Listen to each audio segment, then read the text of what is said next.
Welcome back to Dark Corners Streaming. Do you believe in ghosts? Never have. Susan Hill's 1983 novel, The Woman in Black, is probably most famous now for the long-running stage adaptation, but it has also been the subject of 2 radio adaptations and a 1989 TV movie. Long unavailable, it is now on DVD, fully restored, but you can also find it on YouTube, and it is well worth tracking down. The adaptation was by Nigel Neal of Quatermass, The Stone Tape and much more, and I could spend this entire review covering what is the best of British TV talent on display here. Among the many credits of director Herbert Wise is the BBC's magnificent I, Claudius, and the cast is stuffed with recognisable faces from Secret Army's Bernard Hepton I knew there was trouble. to Doctor Who companion Caroline Johns. The title role is played by Pauline Moran, famous as Miss Lemon in ITV's Poirot. There's something nasty about blackmail, Mr. Poirot. Though the bulk of the film rests on the shoulders of the less well-known Adrian Rawlins, My name's Arthur Kidd.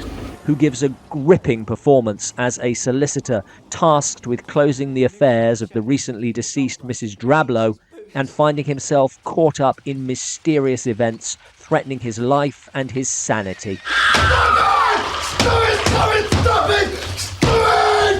The film, for the most part, avoids sudden shocks, instead slowly developing an undercurrent of unease that becomes more and more unnerving as the mystery resolves. I think you let me go because you were scared. Meaning that when the shocks come, they are all the more chilling for being unexpected. In creating this atmosphere of pervasive disquiet, sound is key.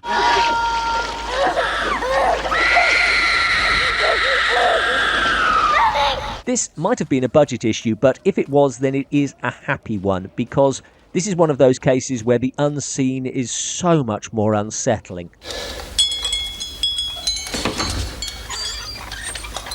While the appearances of the woman herself are all the creepier for their simplicity. What really makes this adaptation work for me, and I should probably note that some of it did not work for Susan Hill, is its treatment of its period setting and gothic tone. Most modern horror films tackling this sort of subject matter scream their period and their atmosphere in flickering candles and jet black shadows. And I'm not knocking that heightened world, but this is what I would call matter-of-fact gothic. It doesn't present the period, it casually inhabits it. It's all very down-to-earth, just people going about their lives, which makes the horror all the more frightening. Particularly as the story emerges and we realise what might be at stake. It's for you. This is a marvellous piece of storytelling as much as anything, recognising the fact that the story itself is unnerving enough that you don't have to do much more.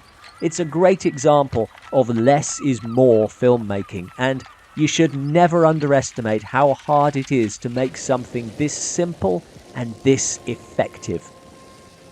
Incidental note, Adrian Rawlins would later play Harry Potter's father, James, and Daniel Radcliffe went on to play the same character as his screen father in Hammer's 2012 adaptation of The Woman in Black. When he screams for his mother, who's he screaming for? Which of them? Thanks for watching. Do you have a favourite version of The Woman in Black? There's a few to choose from. Let us know in the comments below.